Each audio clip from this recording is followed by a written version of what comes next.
Hello friends, welcome to our channel civil engineering academy. आज हम लोग एमपीएससी प्रीलिम से जुड़ा हुआ इंजीनियरिंग मैकेनिक्स का नेक्स्ट लेक्चर देखने वाले हैं। और आज का हमारा टॉपिक है एक कर्वीलिनियर मोशन। इससे जुड़े कुछ इंपॉर्टेंट पॉइंट्स और इक्वेशंस और इसके जो एग्जांपल्स है वो हम लोग सॉल्व करने वाले हैं इस वीडियो में। तो आप लोग प्लीज़ इस वीडियो के साथ बने रहे। और अगर आपने हमारे चैनल को सब्सक्राइब नहीं किया है तो प्लीज़ सब्सक्राइब कर दे और नोटिफिकेशन बेल आइकन को भी ऑन कर दे, ताकि आपको हमारे सारे टेक्निकल अपडेट्स और उसके नोटिफिकेशंस अपने मोबाइल पे तुरंत और सबसे पहले मिल सके। ठीक है दोस्तों। तो दोस्तों, सबसे पहले हम देखेंगे कि कर्वीलिनियर मोशन होता क्या है। जब कोई पार्टिकल पैराबोलिक या कर्व पाथ फॉलो करता है तो उस मोशन को बोलते हैं हम लोग कर्वीलिनियर मोशन। अब इससे जुड़े कुछ इक्वेशंस हैं यूनिफॉर्म एंगुलर एक्सेलरेशन के लिए, वो हम लोग पढ़ेंगे। रेक्टिलिनियर मोशन के अंदर हम ये इक्वेशंस पढ़ चुके हैं ऑलरेडी। तो आप लोगों ने अगर अभी तक रेक्टिलिनियर मोशन के 3 लेक्चर्स अपलोड किए हैं, वो नहीं देखे होंगे, तो डिस्क्रिप्शन बॉक्स में उसका लिंक दिया है, वहाँ जाके आप लोग वो लेक्चर देख सकते हैं। वो लेक्चर ज़रूर देखिएगा, तभी आपको ये लेक्चर समझ में आएंगे। तो देखिए इसके इक्वेशन किस तरह से है। ये जो सिंबल दिख रहा है आपको डब्ल्यू के जैसा, इसे हम बोलते हैं ओमेगा। तो ये omega is equal to omega O plus alpha into T. दूसरा इक्वेशन है omega square is equal to omega O plus twice alpha theta. और तीसरा इक्वेशन है theta is equal to omega O into T plus half of omega T alpha T square. दोस्तों, rectilinear motion के अंदर हमने ऐसे equation पढ़े थे। वहाँ हम डिस्प्लेसमेंट को बोलते थे एस, और यहाँ आपको डिस्प्लेसमेंट को बोलना है थीटा। वहाँ हमने इनिशियल और फाइनल वेलोसिटी को बोला था यू और वी, और यहाँ अपने को वेलोसिटी को बोलना है ओमेगा और ओमेगा ओ। ओमेगा मतलब फाइनल वेलोसिटी और ओमेगा ओ मतलब इनिशियल वेलोसिटी। वेलोसिटी का फॉर्मूला होता है डिस्प्लेसमेंट अपॉन टाइम। तो यहाँ डिस्प्लेसमेंट अपना थीटा है, इसीलिए यहाँ वेलोसिटी का फॉर्मूला बनता है D theta upon D T. और ये जो वेलोसिटी है इसे हम मेजर करते हैं रेडियन पर सेकंड में, क्योंकि यहाँ एंगुलर डिस्प्लेसमेंट है मतलब थीटा है, और थीटा को मेजर करते हैं हम रेडियंस में। ठीक है। और वहाँ जहाँ हम एसेलरेशन को ए बोलते थे रेक्टिलिनियर मोशन में, यहाँ हम एसेलरेशन को बोलते हैं अल्फ़ा। उसे बोलते हैं हम एंगुलर एसेलरेशन, एंगुलर डिस्प्लेसमेंट और एंगुलर वेलोसिटी। ये सारी चीज़ें एंगुलर एसेलरेशन से जुड़ी है, इसीलिए आपको यहाँ पे एंगुलर डिस्प्लेसमेंट, एंगुलर वेलोसिटी और एंगुलर एसेलरेशन बोलना है। ठीक है। ये सारे इक्वेशंस हो गए। अब देखिए जो सिस्टम्स है कर्वीलिनियर मोशंस के, वो 3 तरह के होते हैं। उसे बोलते हैं हम कोऑर्डिनेट सिस्टम। तो ये कोऑर्डिनेट सिस्टम 3 तरह की होती है। एक होती है रेक्टेंगुलर कोऑर्डिनेट सिस्टम, एक होती है normal and tangential coordinate system, एक होती है पोलर या ट्रांसवर्स और रेडियल कोऑर्डिनेट सिस्टम। अब ये तीनों सिस्टम को हम डिटेल में पढ़ने वाले हैं। इन तीनों सिस्टम के ऊपर जो एग्जाम्पल्स पूछे हुए एग्ज़ाम में, ये हम पढ़ने वाले हैं। आज के इस वीडियो में हम लोग बेसिकली रेक्टेंगुलर कोऑर्डिनेट सिस्टम को डिटेल में पढ़ेंगे। तो देखिए दोस्तों, अगर आपको रेक्टेंगुलर कोऑर्डिनेट सिस्टम में कोई भी पार्टिकल के, कोई भी एक ऑब्जेक्ट है, उसकी पोजीशन, उसकी टोटल वेलोसिटी या टोटल एक्सेलरेशन निकालना है, तो उसके क्या इक्वेशंस बनेंगे वो हम इस सिस्टम में देखेंगे।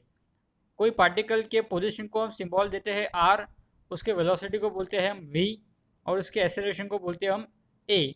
ठीक है। एक्स और वाई जो रहेंगे उसके रेक्टेंगुलर कोऑर्डिनेट्स रहेंगे वी एक्स और वी वाई, वो रहेंगे रेक्टेंगुलर कोऑर्डिनेट्स ऑफ वेलोसिटी, और ए एक्स और ए वाई रहेंगे रेक्टेंगुलर कोऑर्डिनेट्स ऑफ एक्सेलरेशन। मतलब आपको एग्जाम्पल में वेलोसिटी के कोऑर्डिनेट निकालने को बोल सकते, एक्सेलरेशन के कोऑर्डिनेट निकालने को बोल सकते, और आपको आपके पार्टिकल की पोजीशन पूछ सकते, तो वो रहेंगे एक्स और वाई। तो मे बी एक्स और वाई जो कोऑर्डिनेट्स एग्जाम्पल में दिए रहते, और वेलोसिटी और एक्सेलरेशन के कोऑर्डिनेट्स आपको निकालना पड़ता है एक पर्टिकुलर टाइम इंटीग्रल पे। तो ये ऐसे एग्जाम्पल्स आपको आने वाले हैं एग्जाम प्रीलिमिनरी एग्जाम में। तो ये इक्वेशंस कौन से होते हैं इसको सॉल्व करने के, ये देखने के पहले कर्वीलिनियर मोशन के कुछ इंपॉर्टेंट पॉइंट्स है जो आपको ध्यान रखना बहुत ज़्यादा ज़रूरी है। इसके ऊपर क्वेश्चंस बहुत बार पूछे हुए एग्जाम में। देखिए कुछ इंपॉर्टेंट पॉइंट्स लिखे हुए हैं। पहला पॉइंट है velocity is always tangential to path. तो जो वेलोसिटी इसमें एक्ट करते हैं हम लोग, वो हमेशा टेंजेंशियली एक्ट होती है कर्वीलिनियर मोशन में, यह आपको ध्यान में रखना है। दूसरा पॉइंट है ए एन। ये ए एन का मीनिंग है नॉर्मल एसेलरेशन दोस्तों। Normal acceleration is responsible for change in direction of velocity. और दूसरा तीसरा पॉइंट है ए टी, इसका मतलब है ट्रांसवर्स एसेलरेशन। उसके बाद में क्या लिखा है इसमें, A N is necessary for curvilinear motion, if A N is zero the motion will be rectilinear. मतलब नॉर्मल एसेलरेशन होना बहुत ज़्यादा इंपॉर्टेंट है। अगर नॉर्मल एसेलरेशन जीरो रहेगा तो आपकी मोशन को रेक्टिलिनियर कंसिडर किया जाता है, उसे हम कर्वीलिनियर कंसिडर नहीं कर सकते, ठीक है।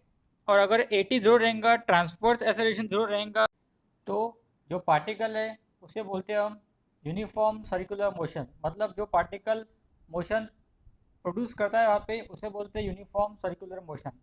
और अगर आपको कभी रेडियस ऑफ कर्वेचर निकालने के लिए क्वेश्चन पूछे एग्जाम में, तो उसका फॉर्मूला भी आपको बताया हुआ है मैंने, 1 + dy/dx whole square upon d2y/dx square. ऊपर की जो टर्म है उसे टू द पावर 3/2 है। जो 3/2 है वो सिर्फ न्यूमरेटर को है, डिनोमिनेटर की टर्म है सिर्फ d2y/dx स्क्वायर। तो ये पॉइंट्स बहुत ज़्यादा इंपॉर्टेंट, ध्यान में रखना आप लोग। अब हम लोग देखेंगे कि अगर हमें अपने पार्टिकल का वेलोसिटी, एक्सेलरेशन और उसका पोजीशन निकालना है, उसकी मैग्नीट्यूड निकालनी है, डायरेक्शन निकालना है, तो क्या इक्वेशन होते हैं। आपको जो इक्वेशंस दिए होते हैं प्रॉब्लम में, एग्जांपल में सॉल्व करने के लिए, वो इक्वेशन जो दिए होते हैं वो होते हैं वेक्टर फॉर्म में। तो वेक्टर फॉर्म में इक्वेशन कैसे लिखते हैं हम लोग, जैसे इसमें लिखा है r = x i। ये जो i है और j है इसे बोलते हैं एक्सपोनेंशियल टर्म, i j को बोलते हैं एक्सपोनेंशियल टर्म। तो x i exponential plus y j exponential. उसी तरह से अगर वेलोसिटी का देखने का है तो वेलोसिटी में बोलेंगे V X I exponential plus V Y J exponential. Acceleration में बोलेंगे A X I exponential plus A Y J exponential. उसी तरह से अगर आपको आपके वेलोसिटी और एक्सेलरेशन की मैग्नीट्यूड और डायरेक्शन निकालना है तो उसके फॉर्मूले है r = x² + y²। वेलोसिटी का फॉर्मूला रहेगा √vx² + vy²। एक्सेलरेशन का फॉर्मूला है √ax² + ay²। उसी तरह डायरेक्शन के फॉर्मूले दिए हुए θ = tan inverse y/x, θ = tan inverse vy/vx, θ = tan inverse ay/ax। दोस्तों ये जो इक्वेशंस है ये अभी आपको समझ में नहीं आ रहे होंगे, इसके ऊपर जो एग्जांपल सॉल्व किए हुए हैं वो लोग आप देखो आगे के स्लाइड्स में, आपको ये इक्वेशन समझ में आ जाएंगे कि ये एग्जांपल्स के लिए ये इक्वेशन को हम किस तरह से यूज़ कर सकते, या आप लोगों को अच्छे से समझ में आ जाएगा एग्जांपल्स देखने के बाद में। दोस्तों इसमें एक और टर्म दी हुई है होडोग्राफ। ये आपको पूछ सकते हैं होडोग्राफ क्या होता है। तो होडोग्राफ ये ऐसा कर्व होता है, ऐसा एक कर्व पाथ होता है जो हम सारे वेलोसिटी वेक्टर्स को ज्वाइन करने के बाद जो मिलता है हमें, उसे बोलते हैं होडोग्राफ, ठीक है। तो अब हम इसके ऊपर के एग्जाम्पल सॉल्व करेंगे। आपको एग्जाम्पल्स के ऊपर से इक्वेशन अच्छे से समझ में आ जाएंगी, इसकी आपको गारंटी देता हूँ। तो आप प्लीज़ एग्जाम्पल की तरफ जाइए, तो आपको अच्छे से सारे इक्वेशन समझ में आ जाएंगे, ठीक है। तो चलिए दोस्तों एग्जाम्पल देखते हैं हम लोग। पहला एग्जाम्पल देखो, इक्वेशन दिया है r का एक, r = 4t + 3t² i + 3 + t² j। तो ये equation x i + y j के फॉर्म में दिया हुआ है अपने को। मतलब इसमें x हो गया 4t + 3t² और y हो गया 3 + t²। अभी अपने इक्वेशन देखे थे अपन ने, अपने इक्वेशन दिया था अभी r = x exponential i + y exponential j। तो ये जो दो टर्म दिए इसमें, ये दो टर्म x और y की हो गई। अपने को पूछा क्या है इसके अंदर, अपने को पूछा है find magnitude of velocity at start. तो स्टार्टिंग पॉइंट पे वेलोसिटी की मैग्नीट्यूड कितनी रहेंगी ये पूछा है। तो अगर आप वेलोसिटी की मैग्नीट्यूड निकालनी है तो उसका फॉर्मूला क्या होता है, √vx² + vy²। मतलब अपने को जो x और y की टर्म अपने पास में है उसे vx और vy के फॉर्म में कन्वर्ट करना पड़ेगा। तो अगर x को vx में करने का है तो आपको उसका डेरिवेटिव लेना पड़ेगा। तो vx को मैंने लिख दिया dx/dt, मतलब डेरिवेटिव ऑफ x। तो 4t + 3t² का डेरिवेटिव लो, 4t का डेरिवेटिव होगा 4 और 3t² का हो जाएगा 6t। इसके फॉर्मूले आपको पता होंगे, डेरिवेटिव के फॉर्मूले। वैसे ही vy का निकालना है तो y के टर्म को डेरिवेट करो विद रिस्पेक्ट टू t, तो उससे आपको vy मिल जाएगा 0 + 2t, मतलब सिंपली 2t। अब बोला है आपको वेलोसिटी एट स्टार्ट निकालने के लिए, एट स्टार्ट निकालना है मतलब t = कितना रहेगा 0। अगर स्टार्टिंग पॉइंट पे वेलोसिटी निकालनी है तो वहाँ तो टाइम कितना पुट करना पड़ेगा, 0 सेकेंड्स। तो वी एक्स के इक्वेशन में पुट कर दो टी इज इक्वल टू 0, और वी वाई के इक्वेशन में पुट कर दो टी इज इक्वल टू 0। तो वी एक्स आ गया 4 और वी वाई आ गया 0। फिर वेलोसिटी का इक्वेशन लगाओ, under root V X square plus V Y square, मतलब 4 स्क्वायर प्लस 0 स्क्वायर। तो 16 का रूट लेंगे तो कितना आएगा आंसर, 4 मीटर पर सेकंड। तो इस प्रॉब्लम का वेलोसिटी एट स्टार्ट कितना हो गया, 4 मीटर पर सेकंड। तो देखो इक्वेशन के ऊपर से प्रॉब्लम सॉल्व करना बहुत सिंपल है। तो आप लोगों को समझ में आ गया होंगे प्रॉब्लम।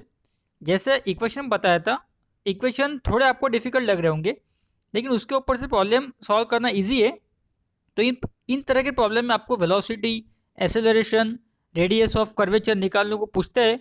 तो ये इक्वेशन अच्छे से ध्यान में रख लो, इक्वेशन लर्न कर लो, ताकि प्रॉब्लम आपको अच्छे तरह से सॉल्व करते हैं, ठीक है।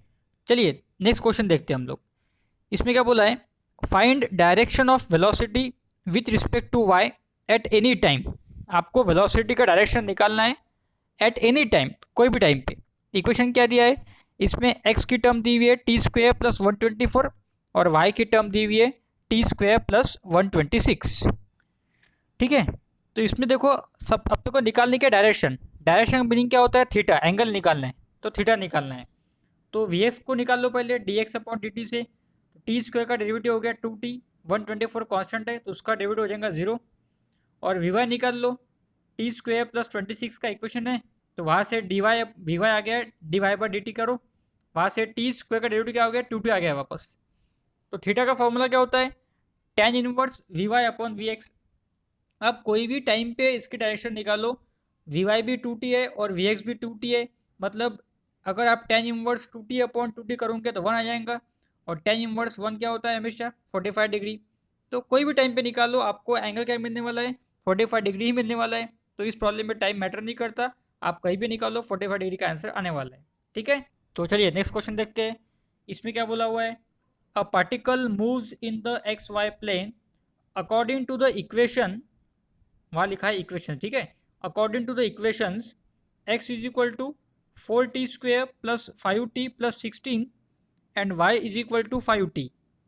x का इक्वेशन दिया है 4t square plus 5t plus 16 और y का इक्वेशन दिया है सिर्फ 5t। इसमें आपके पास में ऑप्शन भी दिया है, देखो a दिया है 8, b दिया है 13, c दिया है 14 और d दिया है 16।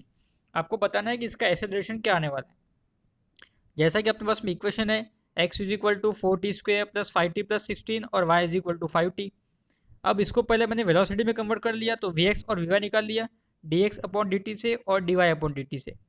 तो x को डेरिवेट किया तो आ गया 8t प्लस 5 और y को डेरिवेट किया तो आ गया 5। अब आपको पता है, अगर आपको वेलोसिटी का इक्वेशन पता है और आपको एक्सेलरेशन निकालना है, तो एक्सेलरेशन का फॉर्मूला क्या होता है, वेलोसिटी अपॉन टाइम। तो ax निकालना है तो vx अपॉन dt और ay निकालना है तो dy अपॉन, मतलब जो वेलोसिटी के इक्वेशंस आए उसे करना है अपने को डेरिवेट। तो derivative of vx upon dt और derivative of dy upon dt। तो vx का इक्वेशन क्या आया था, 8t प्लस 5। इसको अगर अपन डेरिवेट करते हैं तो अपने को मिलेगा सिर्फ 8। और vy का इक्वेशन आया 5, इसको अगर अपन डेरिवेट करते हैं तो अपने को मिलेगा 0। 5 का डेरिवेटिव क्या आता है, 0 आता है। अब अपने को निकालना है एसेलरेशन। तो अपन एसेलरेशन के फॉर्मूले में जो है अपना under root A X square plus A Y square, वहाँ अपन वैल्यूज पुट कर देंगे। तो under root 8 square plus 0 square, तो अपना आंसर आ गया 8, क्योंकि 64 का रूट लेंगे तो क्या आएगा, 8 आएगा। तो ऑप्शन ए जो है इसमें करेक्ट आंसर है, ठीक है। तो ये आपको फॉर्मूले सिर्फ ध्यान में रखने का है। एसेलरेशन का फॉर्मूला होता है वेलोसिटी अपॉन टाइम होता है, वेलोसिटी का फॉर्मूला ध्यान में रखने का है। तो ये सारे फॉर्मूले आप लर्न करोगे तो आपको क्वेश्चन सॉल्व करने को इजी जाएगा। आपको क्वेश्चन समझना पड़ेगा दोस्तों कि क्वेश्चन किस बारे में पूछा हुआ है और यहाँ कौन सा इक्वेशन, कौन सा फॉर्मूला अप्लाई होता है, ठीक है। तो चलिए नेक्स्ट क्वेश्चन देखते हैं हम लोग। The X and Y coordinates of a position of a particle moving along a curve are defined by, वहाँ डिफाइंड लिखा है दोस्तों। दोस्तों ये लोगों की वजह से बहुत से पॉइंट्स आपको दिख नहीं होंगे, तो इसके लिए बहुत खेद है मुझे। आप लोग प्लीज़ जो मैं बोल रहा हूँ वो नोट डाउन कर लीजिए, आप लोग रजिस्टर पेन लेकर बैठिए ताकि आप लोग ये क्वेश्चंस साइमल्टेनियस सॉल्व कर सके, ठीक है। Are defined by x is equal to 2t square plus 4 and y is equal to 3t + 6। ऐसे तो इक्वेशन आपको दिए हुए एट t = 1 सेकेंड, ठीक है। तो इसमें आपके पास में ऑप्शन है 3 मीटर पर सेकंड, 4 मीटर पर सेकंड, 5 मीटर पर सेकंड और 0। इसमें आपको x और y के इक्वेशन दिए हुए और आपको स्पीड ऑफ द पार्टिकल मतलब वापस वेलोसिटी निकालनी है 1 सेकंड के ऊपर। तो सिमिलरली पहले अपन x को डेरिवेट करेंगे तो अपने को vx मिलेगा, और y के इक्वेशन को अपन डेरिवेट करेंगे तो अपने को vy मिलेगा। तो मैंने vx निकाल लिया dx/dt से, 2t² का डेरिवेटिव आ गया 4t, और vy निकाल लिया dy/dt से, 3t का डेरिवेटिव हो जाएगा 3, और कांस्टेंट के डेरिवेटिव होते हैं 0, ठीक है। अपने को टाइम पुट करना है इसमें 1 सेकंड। तो vx और vy दोनों भी इक्वेशन में आप टाइम पुट कर दो 1 सेकंड, तो वो हो जाएगा vx = 4 और vy = 3। और फिर आप v फॉर्मूला लगाओ √vx² + vy²।